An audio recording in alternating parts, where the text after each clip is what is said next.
So welcome to this incredible conference in Manchester, England, and thanks to ICSA and to InfoSect, and thanks for coming. So I am going to be talking about the Influence Continuum, the BITE model, but lots of other relevant things. And it was originally a 45-minute presentation, and Michael Langoni said the other person canceled. Do I want the 90 minutes? And of course I said absolutely. So what I'm thinking is we'll do about 45 minutes, we'll take a 5-minute bathroom break, and then I'll come back. And believe me, I have more slides and lots more things to talk about if you want to, and if you had enough of me, there'll be other interesting things for you to catch up on.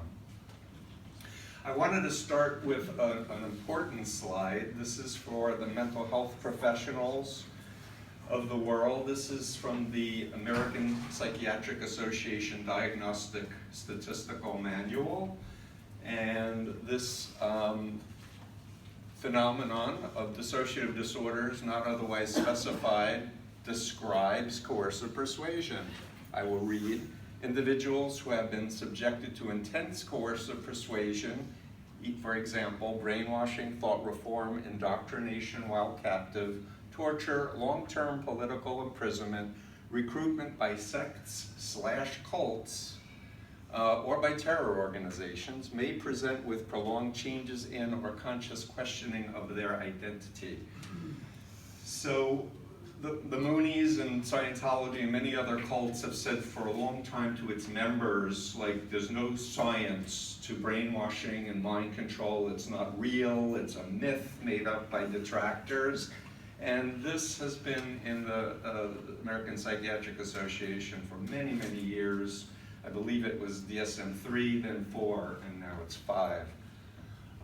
I should also say that in my professional opinion, and I think that the clinicians, especially the clinicians in the room who are former members, would say that most mental health professionals are not trained to work with this population, and they have a tendency to misdiagnose people terribly, whether they say the person is psychotic, schizoaffective, bipolar, borderline. There's all kinds of catchphrases and diagnoses, but the intake does not include an in-depth history that explores for destructive mind control experiences and effects. And in fact, I have a very important video up on my freedomofmind.com website of a woman who had been in a Bible cult, the Boston Church of Christ, for 13 years, exited and spent 11 years misdiagnosed, medicated, with self-harming and suicidal, severe suicide, including being in a coma over the years. And she read Combating Cult Mind Control, contacted me and said, "You mentioned my former group, and I'm wondering if you can help me." And I said, "Let me talk to your psychiatrist," who said, "I don't know, she's the most functional and least functional client I've ever had in 30 years. If you can help her, please try." And she came to Boston, and I did a very intensive 24 hours of work with her over 5 days, and that's what I found works the best. 3 hours in the morning, hour-and-a-half lunch, 3 hours in the afternoon, Monday, Tuesday, Thursday, Friday, Wednesdays off. And she got off all of her medication and never had self-harming issues or suicidal gestures again, went on to get her doctorate. She came to a Judith Herman course that I was teaching, begged me to come and speak and talk about to the clinicians who were being trained what they did wrong with her and what they could have done with her. And so the video's up and her face is blurred, but for mental health professionals, she's given permission for training purposes for me to give the password to the non-blur for training purposes. It's really worth looking at. This is a key concept, the dual identity, right? So dissociative disorder, right? You're separated from yourself. I went from Steve Hassan, son of Milton and Estelle Hassan, to Steve Hassan, son of Sun Myung Moon and Hak Ja-han, the true parents of the universe. And it's this flip that keeps happening that's very critical for people to understand. So I just threw in a few topical slides of extremist cults, and in the news in the US and around the world, there are these questions of people are coming back from ISIS, what do we do with them? And how do we know they're not a threat?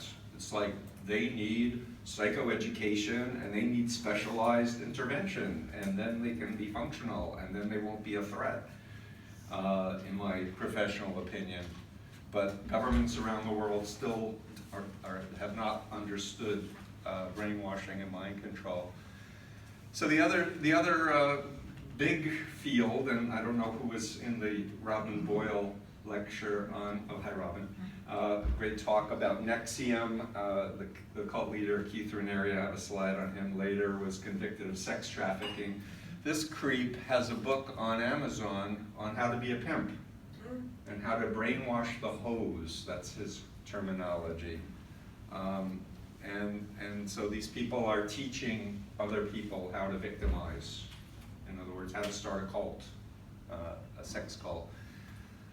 So a 6-week trial just ended in New York. He was convicted on all 7 counts. Yes. And hopefully he'll be in jail for the rest of his life. And hopefully, and I know at least 3 documentaries that are being made about this particular cult that hopefully will be educational for the rest of the world.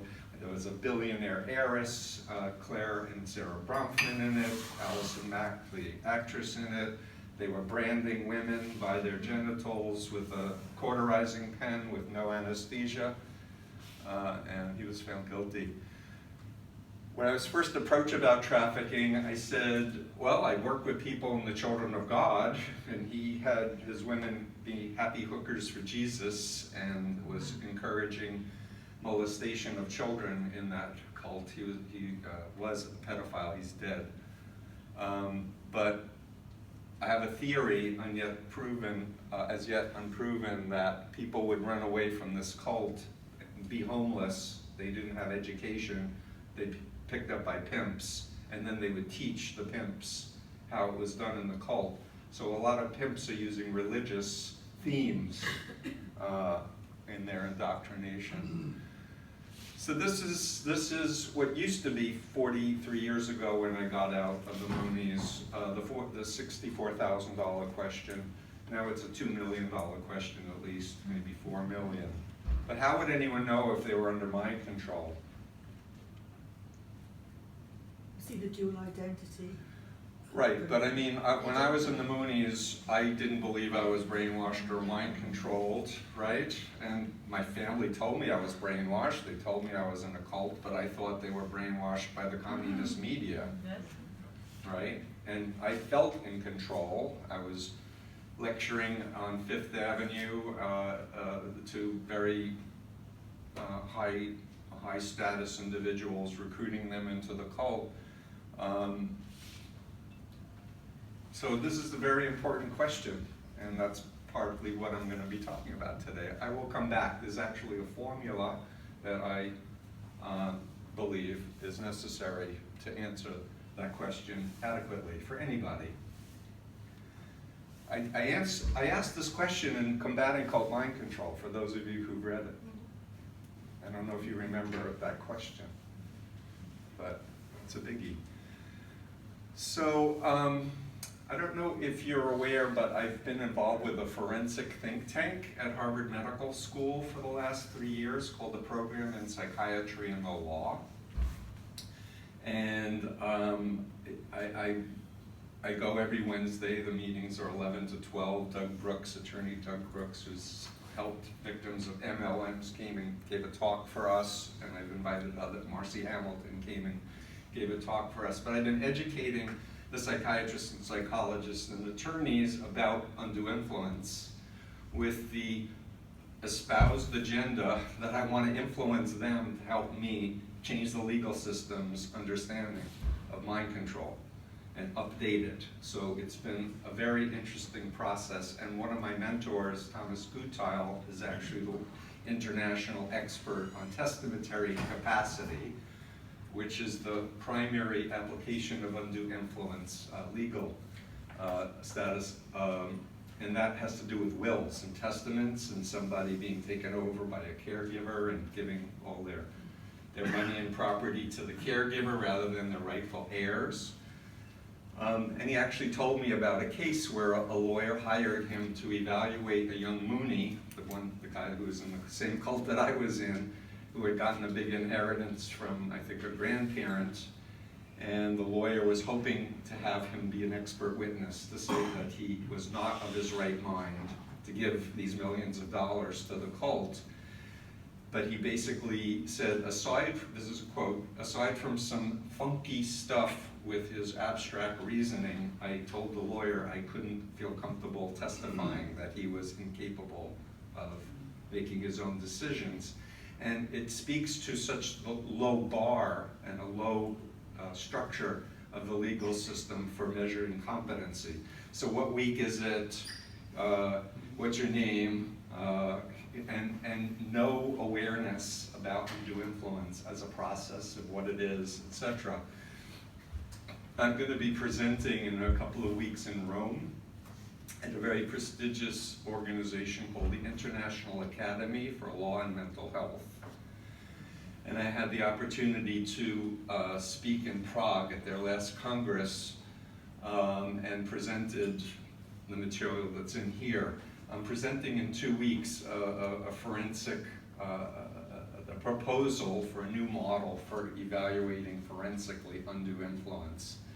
And it's my friend and colleague and mentor, Alan Shefflin, emeritus professor at Santa Clara Law School, who wrote a model called the social influence model, where he's proposing that an expert can evaluate the influencee's vulnerabilities, unique whether they're situational vulnerabilities or personality vulnerabilities, trauma, hypnotizability, perhaps, the predator or the predatory organization. And by the way, this was published in ICSA, and I have on my website, in my blog, if you look for Shefflin, S-C-H-E-F-L-I-N,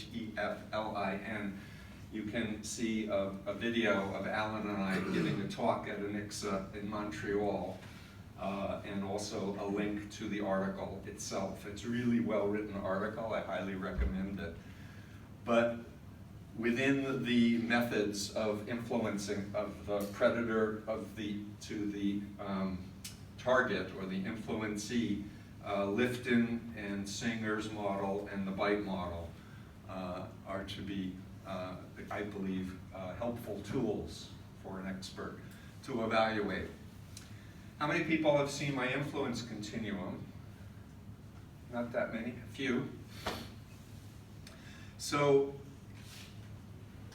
and I should say in my Releasing the Bonds and Freedom of Mind, I talked about 10 different errant beliefs people have, like nothing is mind control, or everything is mind control, etc.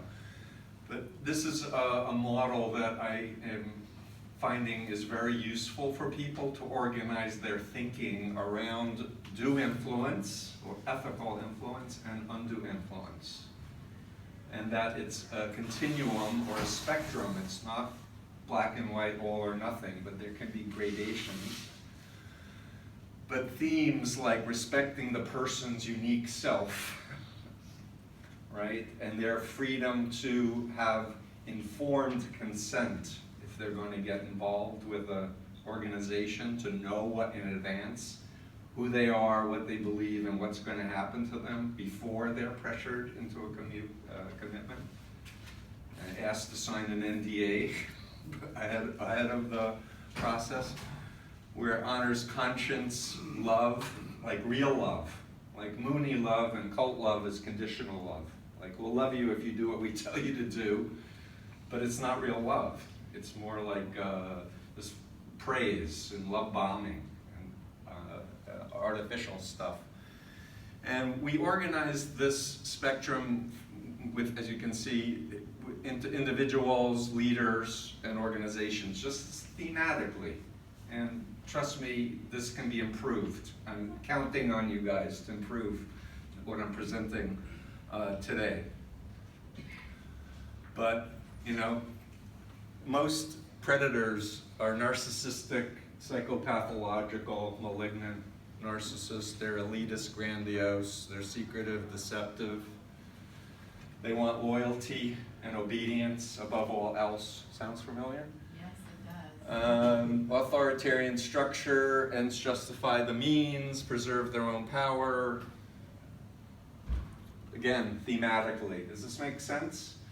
So what I do with my prep meetings with families who ask for my help to help a loved one in a cult is I first do a 2-day prep with the family and friends, and I create an ethical group, a network, who's committed to helping the person who's in trouble by a campaign of ethical influence designed to get them to be in touch with their own thoughts, their own feelings, their own experiences, to start reality testing, to get them back in touch with their real self that's being suppressed by the cult self.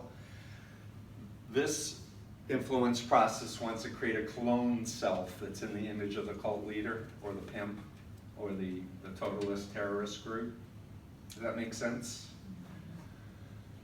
Because I have an operating thesis, and you know, we're still early in getting scientific testing to bear everything out, but I have a thesis that people are born with the desire to be free. Like, Yes. people want love, the real thing. They don't like to be suffocated, they don't like to be exploited. Deep down inside, there's dissonance between their core self that's in their DNA. So people will leave cults, even if they're born in it, even if they're isolated. Some people just can't get out early enough and they run away, even at 10, 11, 13, 15, whatever. And that as much as there's brainwashing and mind control used on them, the spirit wants to be free. The core self wants to be free. So that's an operating belief that I have. It's idealistic, but it is what I believe. Any questions about this slide before I go on? Yes? I have a question about people want to be free. Yes? I've noticed also there's this compelling nature of cult life where it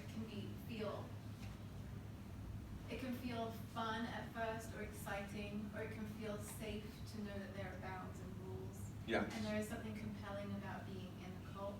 Mm-hmm. I'm not I to agree say with that- all that, all the Yeah, not above. to say that it's a pleasant experience. Mm-hmm.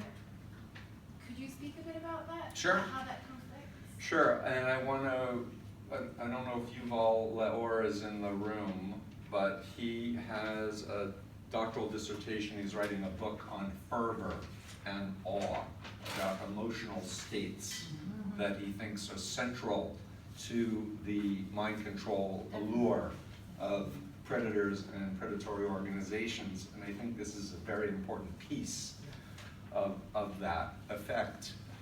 So I'll qualify in my experience, there are real differences between people who are born in a destructive cult versus people like myself who was recruited at age 19, where I had a life, I had values, I had friends, I had purpose and meaning, etc. So I had a reference point at the point that I had the intervention that was done with me. But I also want to talk about, for a second, developmental psychology and healthy family systems versus dysfunctional family systems. And I believe, based on my mental health training and learning about developmental psychology, that parenting, healthy parenting, that side of the influence continuum, recognizes the unique nature of each child and the need to parent each child differently according to their nature, and where at the beginning of their child's life you have to make all the decisions and be a total control freak to make sure they're safe and getting food and sleep, et cetera, but that you know that the goal is to adjust your parenting strategies, styles, and beliefs to help them grow up to become an adult and what's called individuate and have their own life.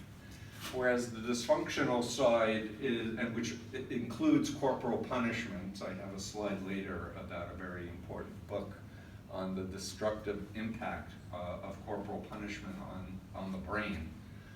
I'll just say, write down stoplegalchildabuse.com is the website for the book that I'm going to show later.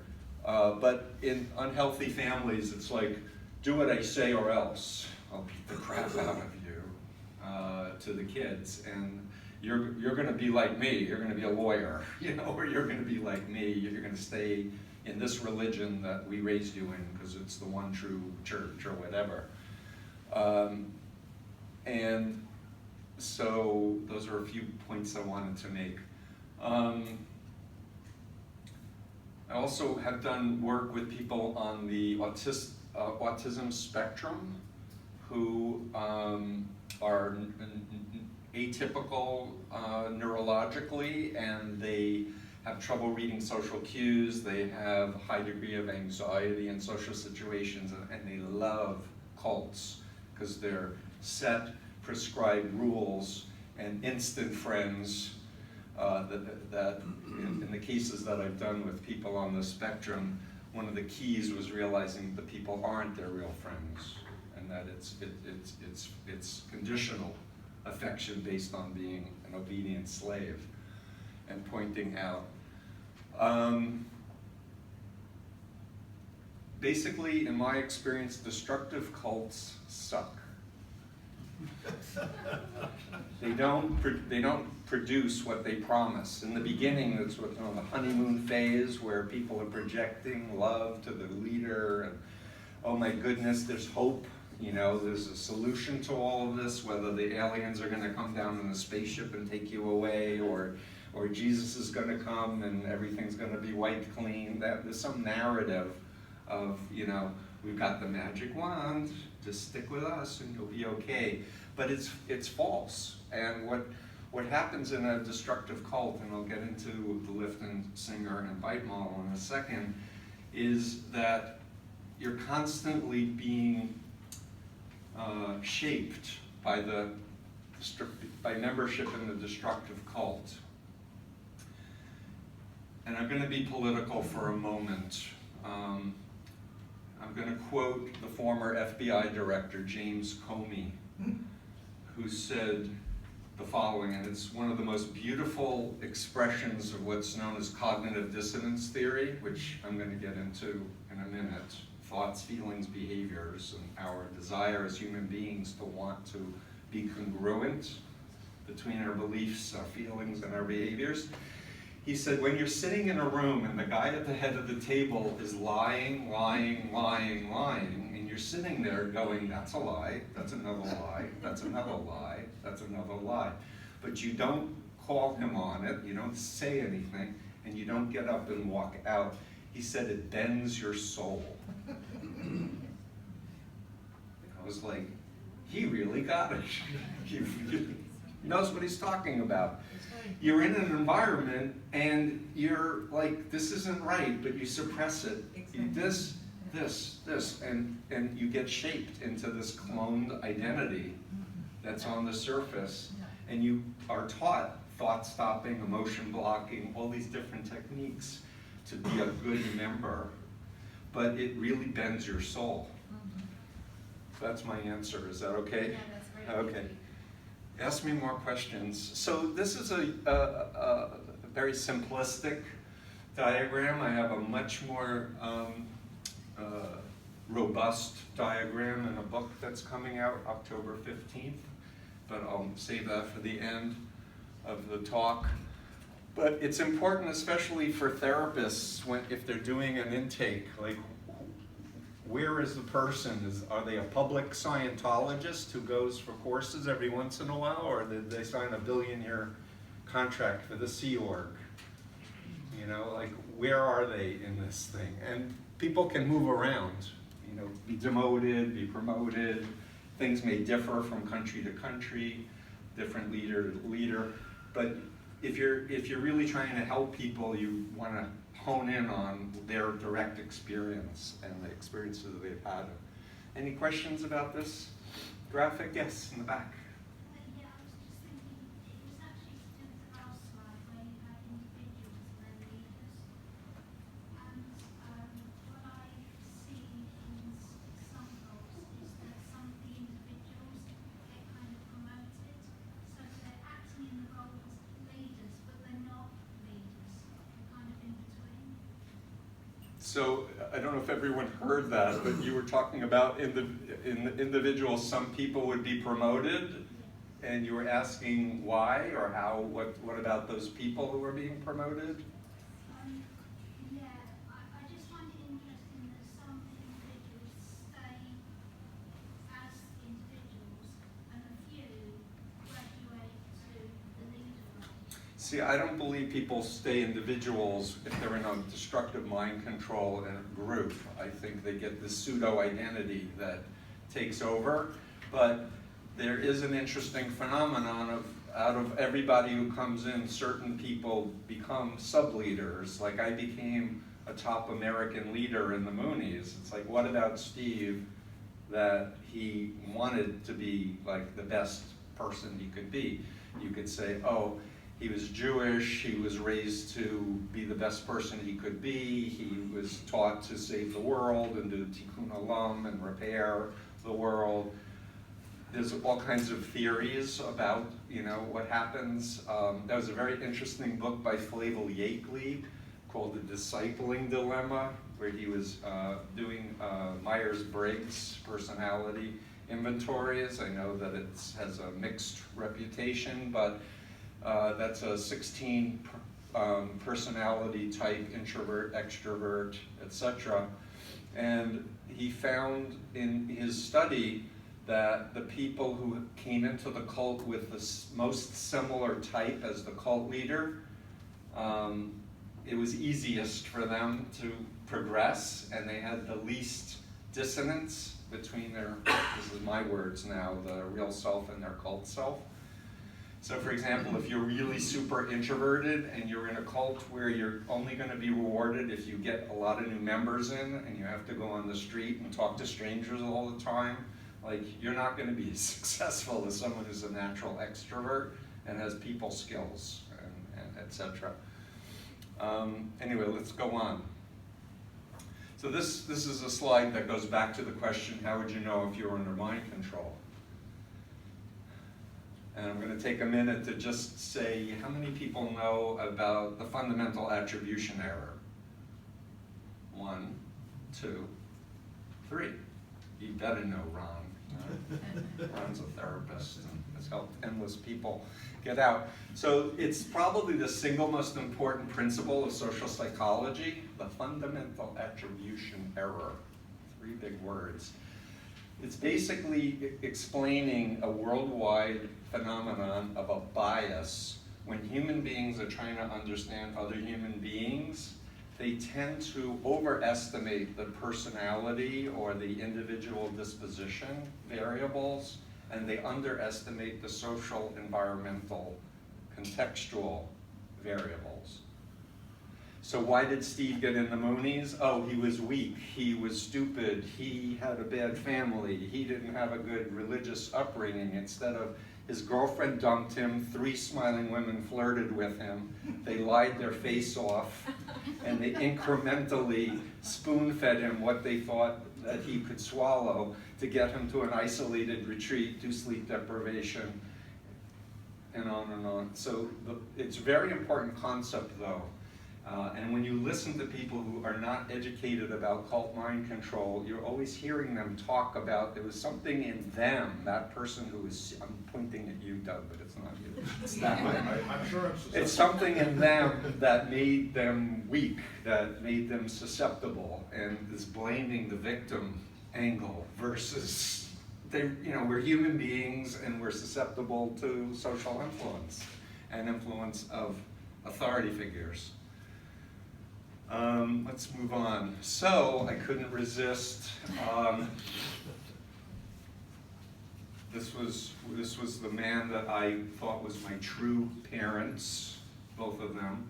The greatest man in human history, greater than Jesus, Buddha, Muhammad, Moses, etc.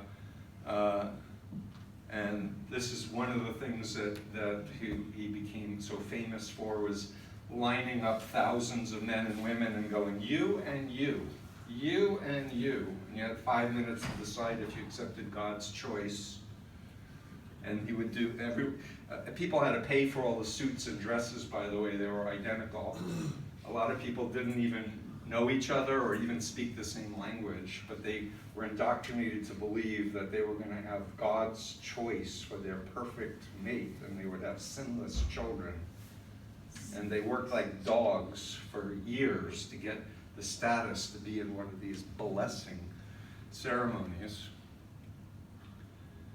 And a lot of people don't know that he bought and established the Washington Times, and they still own it to this day, and over $2 billion has been invested in this newspaper in Washington, D.C. Here he was crowned the Messiah in the Senate office building. So, any questions? How could Steve get into such a ridiculous group? So I was lied to, and I was subjected to a systematic psychological and social influence process. That's a good line, by the way. That was Margaret Singer's. A systematic psychological and social influence process. This is just a slide to say there's lots of different... Yes, you have a question? I was just wondering, do you think it's possible for people to be partly in a cult and... What do you think? I guess I mean, my daughter has been taken, so to speak, essentially by one man, but it is a man within what I would... Cult of personality? He has a cult personality within a dysfunctional family that is a sort of a family drama cult. Yeah, there are one-on-one cults, in my opinion. There are micro cults. Right, but your question is? But my question is about, well, say, thinking of these particular friends who are clearly supportive of them and so on, but I have met, and I'm thinking of this man who said to me, very, very softly, persevere. And I said, I can't quite hear you. He said, persevere. And this was someone who was involved in the group? Is he, isn't he? Is what So I come back to my thesis, is that there's a real self and a cult self, and there are definitely people who get to a point where they know the leader isn't who they thought it was, they want to get out, but they don't have the tools to get out, and they flipping back and forth and flipping back and forth. So that's what it's sounding like to me. But back to the slide with the pyramid, there are definitely, in my opinion, people who are fringe members, like people who were initiated in TM. How many people who got the mantra? Nobody? Come on, I'm so disappointed. Anyway, there are lots of people who paid the money, got a mantra TM, but they didn't do all the advanced courses and didn't become celibate and vegetarian and do the hopping on the mattresses thinking that they're flying. But the people at the bottom, when I asked them, so tell me the name of your mantra, they'd freeze and they're like, I can't tell you that. Why not? Because they said I shouldn't. Well, why not? Are you free? What's the mantra? And then if they tell me how old they were and what year they were initiated, I can look up on the internet and tell them what their mantra is, because it was all set up as a system. And my friends who are ex-TMers helped to put up. Yes, there's a question in the back. You mentioned when you join a cult, if you're similar to the leader, you sort of advance, to as high as that. In your research, is it, I don't know if the word's easier, but is it that if there's no leaders and you don't fit into the box of the leaders or the more... There are ideological cults that don't have a live leader. Yeah, but if that's what you're asking. You don't fit into sort of the way the more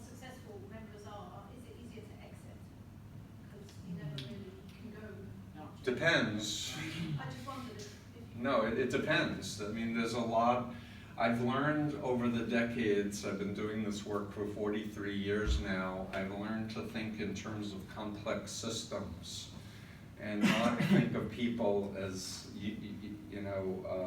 black and white unipolar beings. And there's a lot of variables that are happening. Part of what went into writing Combating Cult Mind Control was just me interviewing lots of former members and looking for the patterns of what helped people to get out, including when I was doing interventions, what worked, what didn't work, and asking people what helped. And I still cannot predict what is the straw that breaks the camel back, or whatever the term you want to use, that flips on the light switch permanently. But I believe that if I have good rapport and I'm asking the right questions and I show videos and other things, the person will tell me, at least their unconscious will signal to me, that's a good one, that's a good one, and then I go, let's talk about that. And Steve, on that one just now, you would slot every cult into one of those 5? no. No? No, there's many, I mean, there are individuals who are like cult leaders. There are families that are like mini cults. So it's blurred.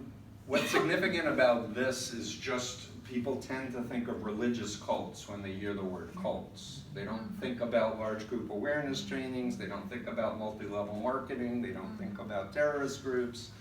And I'm just trying to expand everybody's consciousness that you can have a destructive cult around any theme. Psychological theory cult, psychotherapy. Would you put Scientology in the pseudo-therapeutic, because it's pretend religious, isn't it? Well, John Atack, who is at the conference and wrote the Piece of Blue Sky, believes that at the upper levels, the secret upper levels, that Hubbard was basically following Aleister Crowley's religious beliefs, and as much as it's aberrant and disgusting, the self-proclaimed beast 666, there's a religious core at the highest levels. The bottom doesn't know about it, but he was a science fiction psychopathological liar. Would you be ready to come to the European court, Stephen, and say this before? Am I willing to? Yes, Of come course. to the court and say. Well, I'm actually entered a doctoral program at age 64 because the folks at the program in psychiatry and the law said, and I'm in the same program as Christine, who's about to get her doctorate, they said the way the law changes is you have to write peer-reviewed journal articles, and that's what I'm going to show you shortly. I have published my first peer-reviewed journal article, which is available for you to download and read, and it's like Journal of Bioethics and Public Health. Well, the question. And then to do expert witness work, they said you should really be a doctor. You know, master's is okay, but doctor, you need to have a doctor.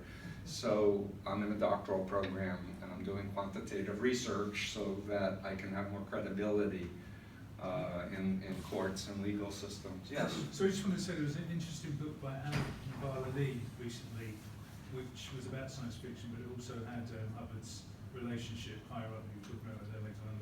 Okay, good. All right, let's move on. So I'm not going to spend a lot of time on Robert Jay Lifton. He was one of the original military intelligence people studying Chinese communist brainwashing in the 1950s. It was his book, his seminal book, Thought Reform and the Psychology of Totalism, that was used in my deprogramming in 1976 following a near-fatal van crash where I fell asleep at the wheel and had a broken leg and was incapacitated and away from the cult, sleeping and eating. And as the ex-Moonies went through all of these, giving examples, as much as I was trying to block it, it was really obvious that the Moonies were doing the same stuff as the communists. And then I was kind of then in a quandary because we were God, meaning the Moonies, we were God, they were Satan, because they were godless. But how could we be doing the same brainwashing? You know, that was just before my mind opened up to, moon is not religious. And Margaret Singer was an army psychologist studying Chinese communist brainwashing. So the Chinese are still doing re-education programs, everybody, on millions of people. And now they have Big Brother technology that's being employed, surveillance, facial recognition, DNA collection, really scary stuff. And are you familiar with Singer's 6 criteria? She wrote a book with Janja Lalich called Cults in Our Midst, and outlined these 6 things. It's also on my website and in my books. And here we back to cognitive dissonance. So Leon Festinger came up with the cognitive dissonance theory in the 50s. He was studying a UFO cult where the leader prophesied that a spaceship was going to land on a particular mountaintop on a particular date. And when the spaceship didn't arrive, he was surprised that people didn't just, get disillusioned and walk away.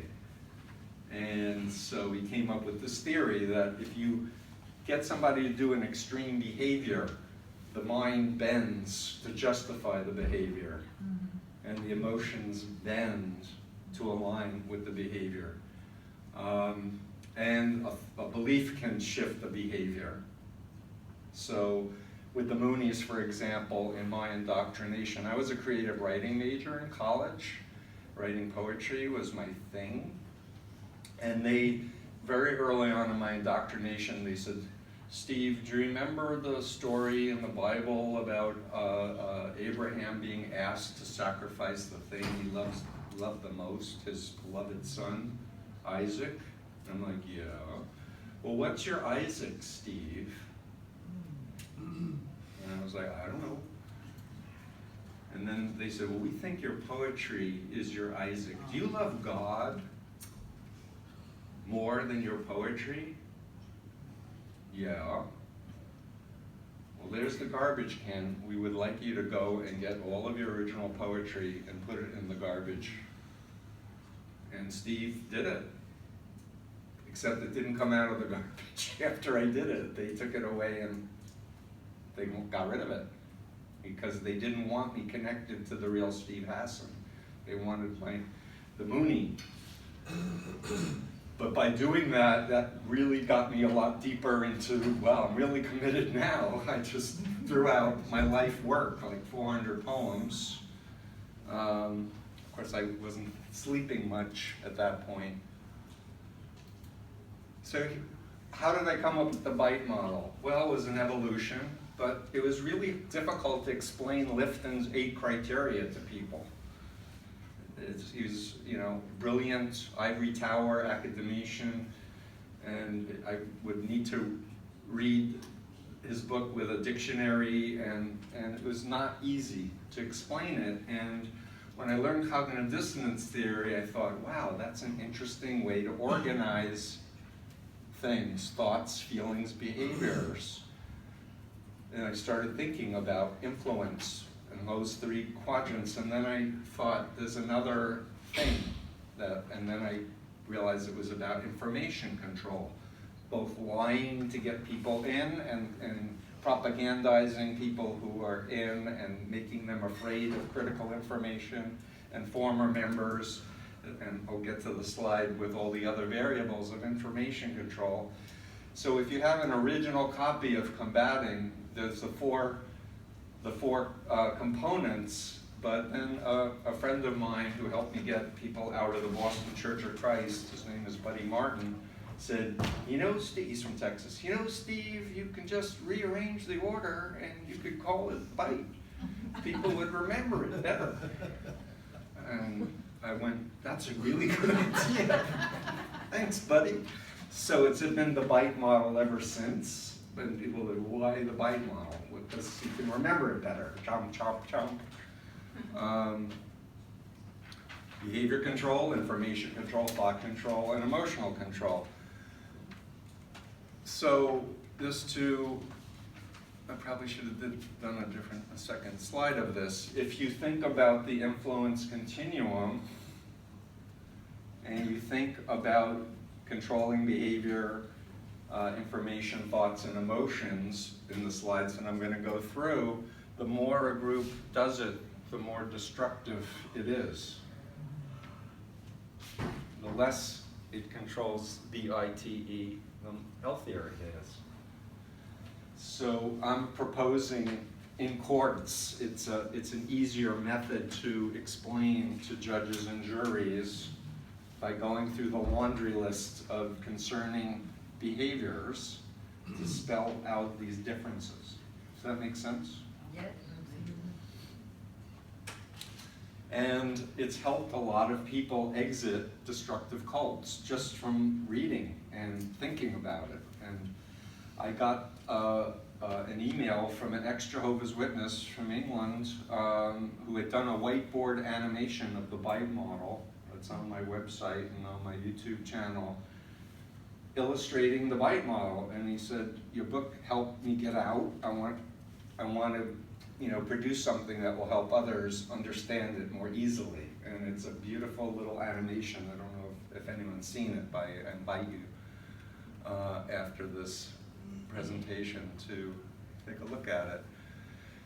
So, to cut to the chase, the single most important thing about behavior control is instilling dependence and obedience, or to quote a certain presidential figure, loyalty, over conscience, over the law, over everything else. But there are all these behavioral things, like sleep deprivation. I was sleeping 3 to 4 hours a night, 7 days a week. And by the way, I was a labor traffic victim. Like, I raised lots of money for this cult, and I wasn't paid, and I didn't have vacation, and I didn't have health insurance, and I was a victim of fraud, force, and coercion. Fraud and coercion. So if you could do a retroactive 43 years after you get out, sue the cult, I would have a case. Because I almost died. So a lot of groups want to change your name, they want to change your clothing, they want to change what you eat, they want to tell you where you can sleep, who you can associate with. They exploit you financially. They want to occupy your time and your attention. Any questions about this? This is all on my website. Make sense? When I first got out of the Moonies after my deprogramming, I was like, I don't have to ask permission to go to the bathroom. Like, I feel like going to the beach. I don't have to ask permission to my central figure to go to the bathroom. I feel like reading that book over there, and I can choose to read what I want to read. Pretty amazing. So with information control, I talk about 3 types of deception that are all important, and they relate to the legal system in terms of informed consent or lack of informed consent. So to have informed consent, if somebody is deliberately holding back information, they know that if they give to you, that you will exit. It's not kosher, this side of the continuum. If they distort it to make it palatable, that's another deception. And then there's outright lying. So when I was approached by the 3 women flirting with me, they weren't saying, oh, we don't believe in sex, we don't believe in dating, we're just trying to fulfill our recruitment quota for the week. And later when I became a lecturer and a recruiter myself, I was explicitly told, and I know there's a lot of other cults that use the same metaphor, but I was told you can't feed an infant steak, they will choke on it. You have to give them formula, you have to give them what they're ready to swallow as a rationalization for lying to them, right? So the more destructive the group is, the more they alienate you from former members and critics and critical information. Fake news. Fake news. And theta. That's a Scientology term for fake news. Keeping people so busy they can't think or check things out. A lot of cults use smartphones to text people constantly and track people's location, and etc. And compartmentalization of information. I was fairly high up as an American Moonie, and I was told things that I was explicitly told not to tell the members, and I was told what I should tell the outside world. And it really varied a lot. Healthy groups, it is what it is. They tell you upfront who they are, what they believe, what they want from you. It doesn't change. It doesn't depend on how long you're in, right? So keep thinking about the internet, the influence continuum. Spying on other people, you know, Hitler had people, children turning in their parents, Chinese, same, cults, same, right? Buddying people up. Mormons, mainstream Mormons. So quick tangent, I got an email from a man named John DeLynn who wanted to interview me for his podcast, the Mormon Stories podcast. And I was like, cult apologist? Like, what's up with John DeLynn? He sent me his New York Times article about how he was excommunicated by the Mormon Church because he stood up for gay rights and because people were killing themselves, like a lot of people were dying in the Mormon Church because they were gay and they were homophobic. And I listened to his TED Talk, and so I said, I'll do the interview, but do me a favor, read Combating, and then you'll at least know where I'm coming from. And 2 days later, he emailed me, said, your book is blowing my mind. He said, it's transformative. And 3 days later, he sends me a color-coded bite model to the Mormon Church. Like, here's what they do if you're on missions, the 2-year missionary programs. Here's what, and it's on my website. It was like, can I use that? That's a really good improvement on the bite model because it can be really different in different parts of a cult. Extensive use of propaganda and using information gained within about personal nature against you to manipulate and control you. Any questions about information control? Yeah, in today's age, rather Yes. than when you were in it, surely it's much harder for the cult to restrict information. I would have thought. So it's harder to restrict information because people could go on the internet and Google the name of the cult and the leader? Yeah. Yes and no. The no part is the phobia programming, which is the E we're going to get to, that make people self-censor and not act on that. No, the true believer's not gonna. Right, the true belief. So it's a complex system that keeps evolving, right? Because when the internet first happened, it was the greatest thing for fighting cults. Like I used to have to carry 50 pounds of Xerox things when I was doing a case. We scanned it and put it on the internet. We didn't have to do that anymore. But then groups got on the internet and started doing all kinds of funny business and infiltrating discussion boards and hacking sites. And it's been a game back and forth. Cults these days have the money and the manpower, the technical knowledge to manipulate search engines so you can't find bad stuff about them. Multi-level marketing groups are one of the worst in terms of putting up phony sites with all the key terms that people search for, only it's a recruitment site, as an example.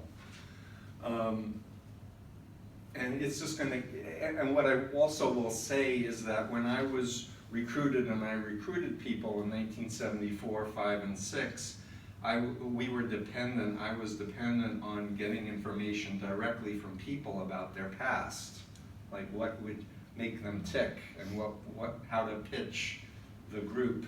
We had a actually this is dovetail with the bite model. I was taught in the Moonies, people are thinkers, feelers, doers, or believers when I was recruiting them. So if they were a believer, I would talk prayer and God and the Bible, use that approach. If someone was a feeler, it would be love bombing.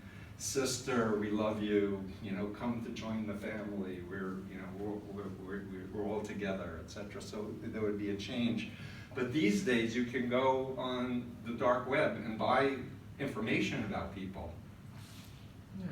They can know your profile by the likes you've done on social media, and especially if it's paired to a unique phone number or an address or a social security number that they've hacked and such. So the potential for abuse has never been higher for mass manipulation, especially by governments like Russia, China, Iran, US. US, yes, definitely US. Thought control. So the destructive end of the continuum is the opposite of being open-minded and the scientific method, right? The scientific method, you have a hypothesis and you test it, and you're ready to abandon the hypothesis if you come up with a better hypothesis and you have better proof, right? When you're in a mind control group where the influence continuum is negative, you start with the assumption you have the truth, and everything gets filtered based on what confirms that. So you're censoring out everything else. And I like to use the cone image, that when you're on the ethical side of the continuum, as you get older, as you learn more, the more you realize how little you know, the more curious and interesting the world is.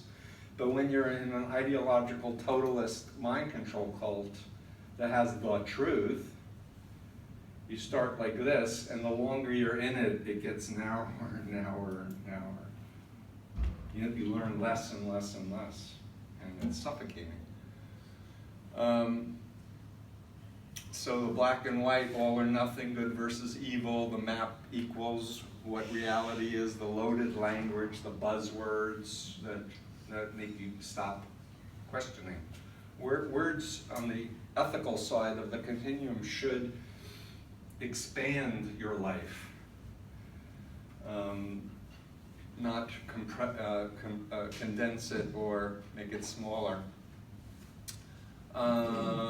Hypnotic techniques I'm going to cover later. How are we doing on time? Yes, I have a few slides on hypnosis because I like teaching about it. It's something that I've studied a lot about. Thought-stopping techniques.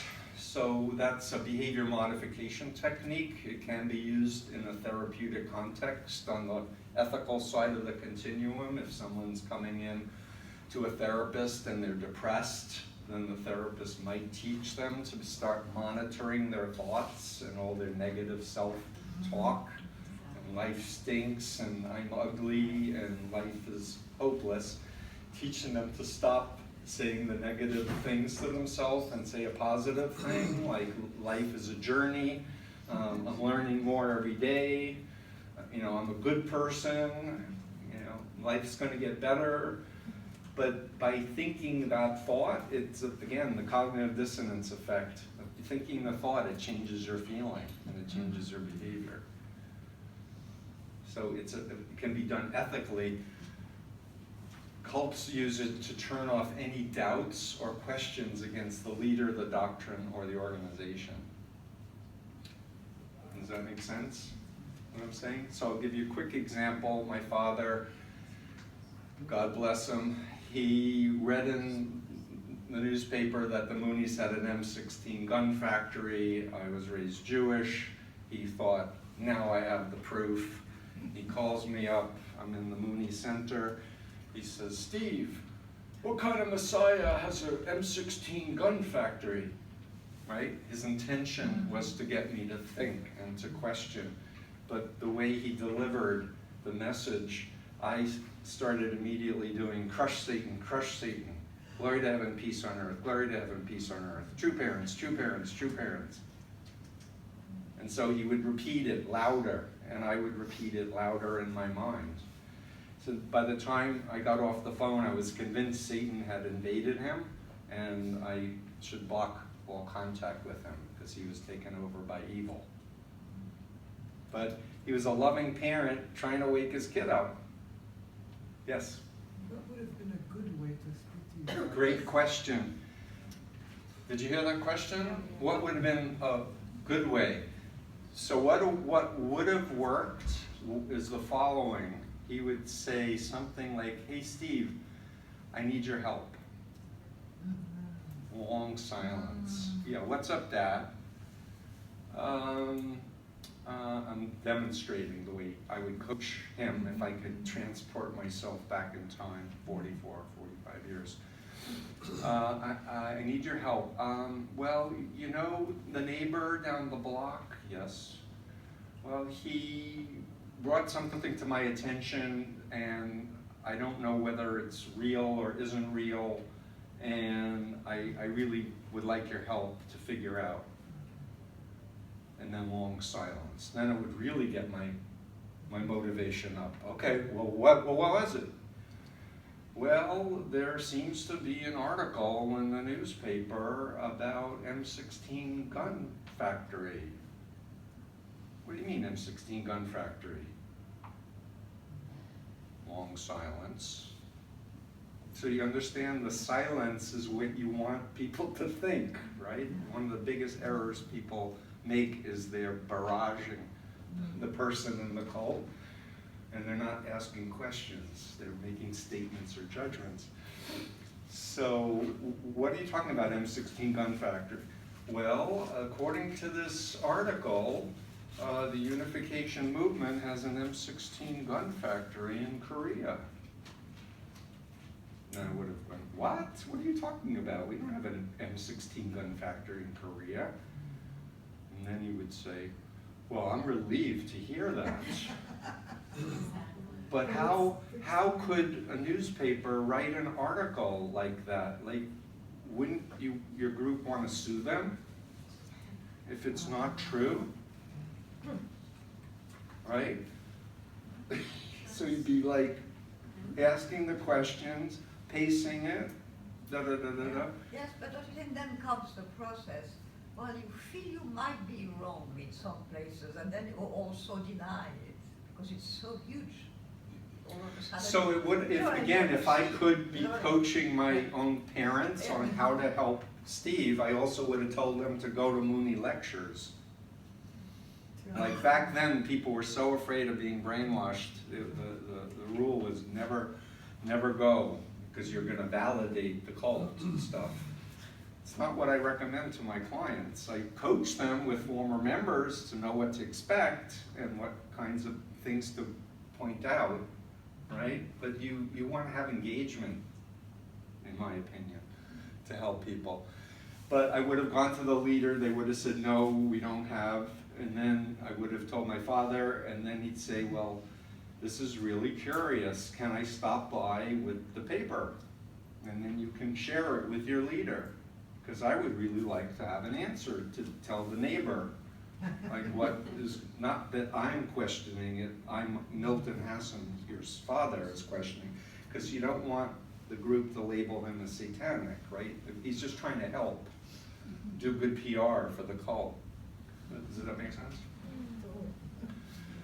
So anyway, my father's trying to help. I did thought stopping, made me deeper into the cult, and I didn't have negative thoughts. People said, didn't you doubt? You were in 2.5 years. I didn't doubt, because as soon as something came up, I suppressed it out of consciousness. Once I was out of the group and I started reflecting and remembering specific things, I remembered a lot of disillusioning experiences that I just didn't process, because they had been suppressed by my cult identity.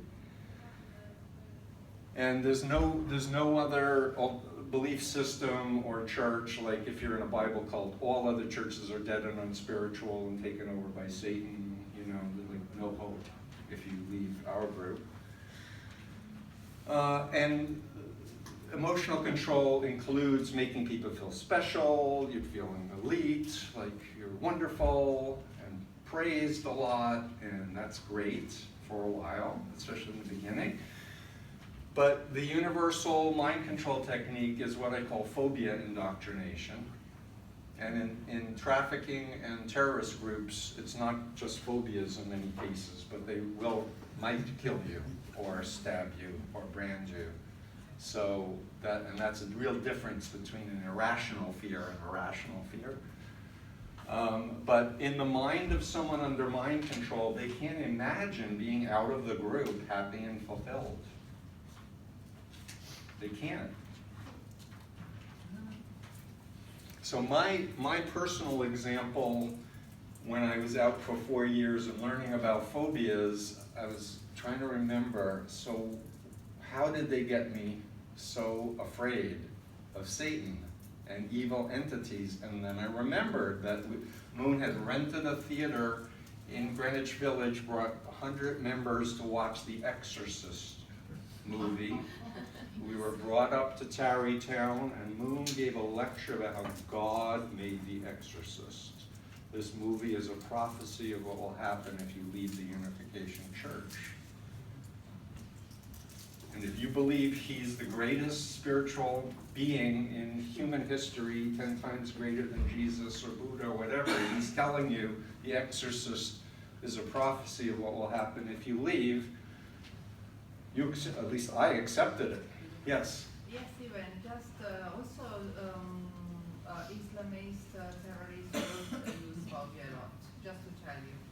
And Yeah. it's very interesting because I was just talking with the intervention providers coming from the Islamist jihadist organizations, and they have their own phobia. In fact, when I talked about phobias, they said, gosh, you're giving me another It's a key. idea too, because they have genie, they have other, but Yes. they do Yeah, that. so again, if you're in mind control, you can't imagine being away from the group happy and fulfilled. You can only generate negative scenarios. And in my book, Freedom of Mind, in chapter 10, I have 4 pages of the most common phobias I've encountered in my therapeutic experience installed in mind control victims. So you'll be hit by a car, you'll get AIDS, you'll become a drug addict and commit suicide. Different cults have different phobias, but the key is if you're in a mind control group is and I'll get to my study because this is very relevant in a moment. But in chapter 10, I talk about my 3-step phobia intervention to help people wake up, if you haven't read Freedom of Mind. How are we doing on time? What time did I start? 4. So I went over 45 minutes already. Yeah. Can I keep going? Yes. Okay. Now we're going to do a little on hypnosis, if it's okay. So this creep was a divorce attorney who was hypnotizing his female clients, sexually abusing them, and giving them amnesia to the rape. And he was caught by a victim because her panties were on backwards and there was a wet stain, and she knew that she put her panties on correctly that morning. And she went to the police and they said, tell us what happened. I don't know, I saw my attorney. And I know that I put my panties on the right way. They said, we can't help you. And this brave woman put a recorder on in her purse the next time she went to the police and recorded his hypnotic molestation of her. And then the police brought it to the police. They organized a sting. And he had a set of recordings of some 45 women that he had abused, and he kept the recordings as little trophies for himself. And he pled to 12 years. I'm going to skip to this. Only 12 years. Yeah, but he was, one of the victims sued him and was awarded $2 million, something like $2 million.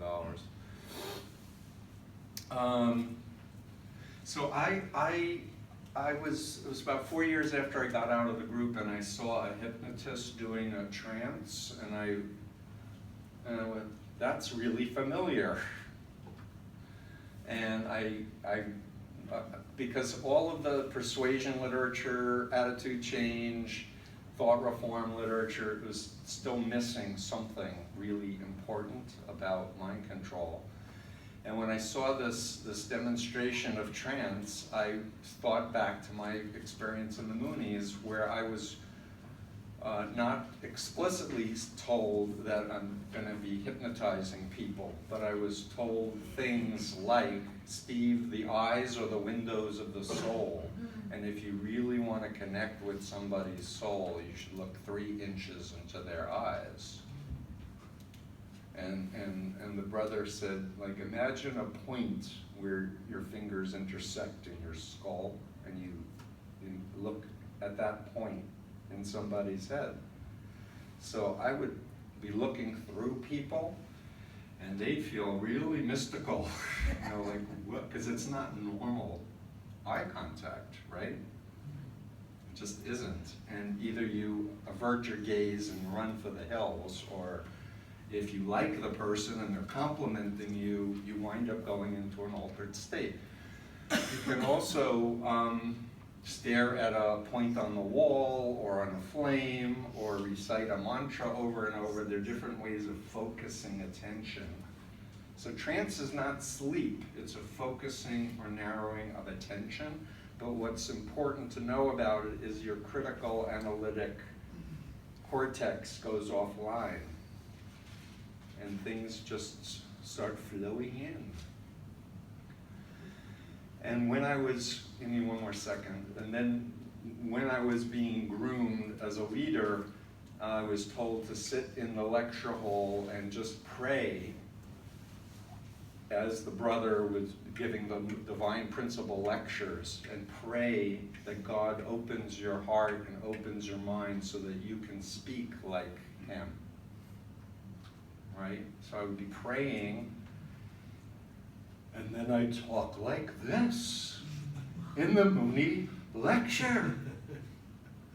Because we want to grow, don't we? And I'm not going to do any more.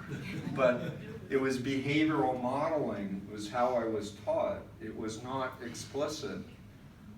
And then if you think about it, if people are in a trance, you know, in a mind control group, in a pseudo-self, and you're hanging out with them, and you're hanging out with a group of them, right? Unconsciously, you just start absorbing it. It's not conscious. With things like neuro-linguistic programming and other covert hypnotic techniques, people are now being taught online how to do these techniques, by the way, to seduce people sexually for money. One of the most egregious sites is, I don't know if I should say this because it's being recorded, but he has a motto, if you don't get laid, I don't get paid. He takes MasterCard, Visa, American Express, and Discover cards. Anyway, there's all kinds of hallucinations. So a lot of cults will have you imagine being at the foot of the cross. You're there, and you're hearing the nails being pounded in to Jesus's hands, and people are like, and that's a hypnotic thing, because you're not 2,000 years ago at the feet of the cross, but you feel like you are, right? Because it's vivid and it's intense.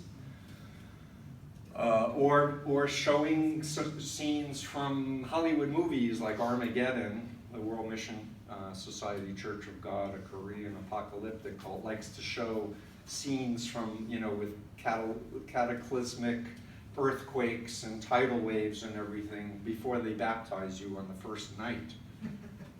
You know, getting you to see, if you're not baptized tonight and the end comes, you're toast.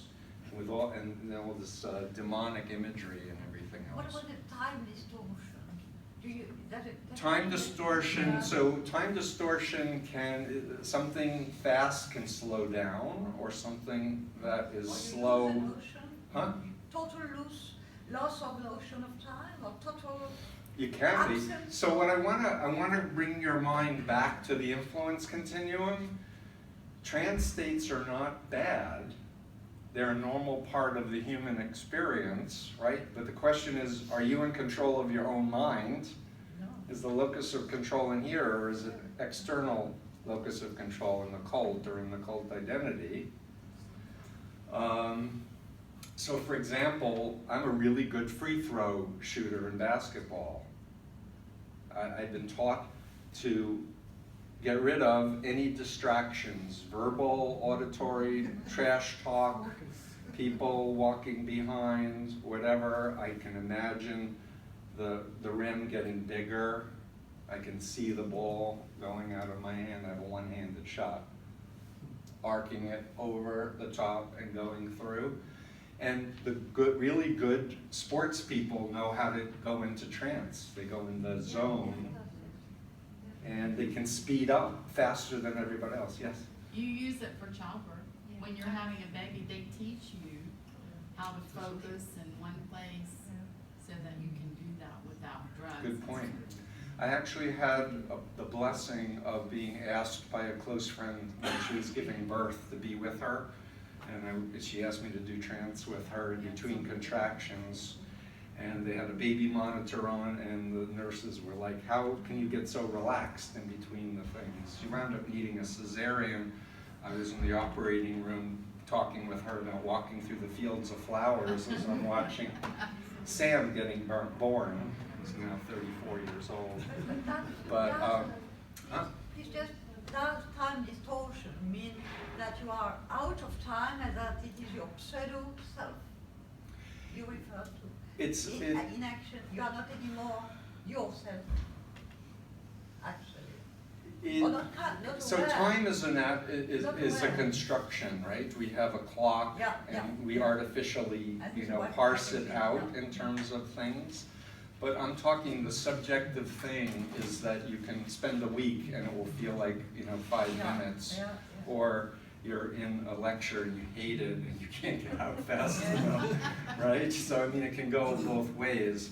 But the key point I'm trying to say here, and I do think it's the future in terms of courts and explaining the science of, because in trance, they've done experiments, for example, where a person would have poison ivy rubbed on their arm, but they're told that it's mint, and they don't break out. And they're told, and they're likewise they can have mint and told that it's poison ivy, and they break out. Like, how is that possible? It's because our mind is really a very powerful organ. And this whole opioid epidemic, I mean, really, in my opinion, hypnosis is one of the best tools for pain control because our brains filter pain. It tells us. And people can be taught to not have migraines by learning to control the dilation of their blood vessels. But as far as terrorism is concerned, can't they manipulate people too? When they go to martyrdom, and it's very difficult for some people. With the virgins, the 72 virgins. Yeah, this is all mind control programming. Yes, it's also Powerful storytelling that is beyond just words. It's experiential. People are having vicarious experiences in trance. Right? And so my method of helping people recover from cults is demystifying all of this and explaining it, giving psychoeducation, and encouraging people to control their own minds. Like, take back the locus of control of your mind and your experience. Yes? Do you think if people had like psychoeducation, I think is the word used, before they came in contact with a cult, this would stop the hypnotic process? Or it wouldn't stop it, but it would prevent people from getting into a lot of bad situations. So the number one vulnerability, in my opinion, is thinking it could never happen to you.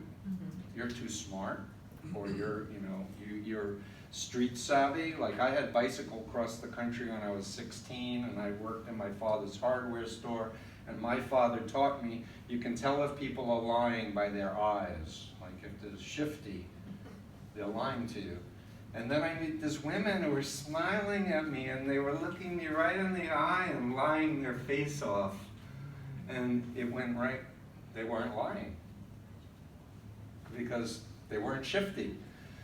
So, but with not a lot of time, you can preventively educate 80% of the people if they have the humility that anybody is vulnerable under the right set of circumstances. Everybody's critical faculties goes down if they're not sleeping 7 to 9 hours a night. Like, how good sleepers are you? Are you sleeping 7 to 9 hours a night? A lot of Americans aren't sleeping properly. They're sleep deprived. They're on their screens, and it's going in their brain. And there's a lot of manipulation going on, not just with Photoshop and phony videos, but I saw a TEDx talk, and it's offline, but I watched it. It was a New Zealand neuroscientist who had done an experiment with subliminal images of smiling, happy things and unhappy things, and having people rate the flashed subliminal images. It's off the internet now. But he was demonstrating that subliminal imagery works on people. But there's no government agencies are monitoring this. Slowly now, oh yeah, people can be radicalized online. Wow, I knew that a long time ago. Yes? So I just want to say about smart people. My sister runs a business coaching business, and it wasn't until I saw that how much of what she does, which is NLP, is so similar to that. And I wonder if these people know, these clever people, she would call them, or they're close to being hypnotized through NLP. I'm sure they don't, or they think that it's good. Yeah. Tony Robbins learned NLP, he rebranded it, and he does corporate trainings and sells.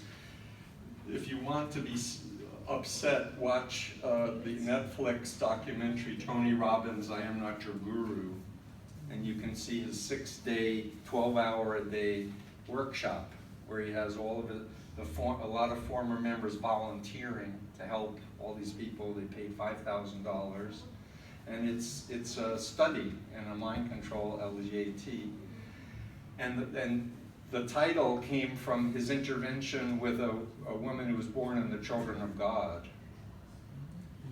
And he says to her, I'm not your guru, and by the end of the film, he's offering to mentor her, and she can become a coach under him. It's like really upsetting. Age regression techniques. So I believe when churches and other religious cults tell people to become like children again, they need to be humble and they need to be childlike. When you were a child, you were not thinking analytically, critically, and scientifically. And a lot of the games that the Moonies did and it was like reminiscent of when I was little at camp. Let's sit around the campfire and tell stories and sing This Land Is Your Land and Peter, Paul, and Mary songs, Michael Row Your Boat Ashore. It brings you back to childhood, easier to program. Revolutionary poetry of Daesh and ISIS. Drugs. Okay, so is it almost over? Yep. Okay, so very quickly, how do you know if you're under mind control? Not this one, not this one, not this one, not that one. Where's my slide? Oh darn, okay, I don't have the slide that I thought was there. Very briefly, what you need to do, in my opinion, is you need to get away from the group or the influencer. You need a vacation. You need to stop all the practices you learned, and the loaded language, the prayers, the meditations, go, turn off your phone, like don't be allowed to be contacted by the group, like time out, sleep, eat, exercise. That's step one. Step two is, what's mind control? I say study Lifton, study Singer, and study the bite model and the influence continuum. At least you have the difference between ethical influence and unethical influence, and you have these models. Then you want to deliberately seek out critics and ex-members. You want to give them the benefit of the doubt. What do you got on Moon? Why did you leave? Like Steve, why did you leave? How could you betray Father Steve? And listen. And then think about it in terms of the models of mind control, and then honestly reflect on your own experience in the group. Go back to when you first were recruited. In my case, you were the first doubt if you were born into a cult.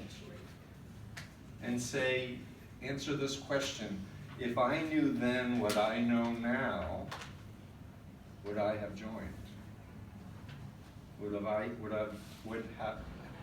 I have said yes to the 3-day workshop, to the dropping out of college, to the throwing out my poetry? I want my poetry back. What are you talking about? And you go and get the poetry out. Or Moon saying The Exorcist was made by God. Are you nuts? You're crazy. Can you believe this guy thinks that the Exorcist movie is real and that it's what's going to happen to us? This is a cult. He's trying to put phobias in our mind. Let's get out of here.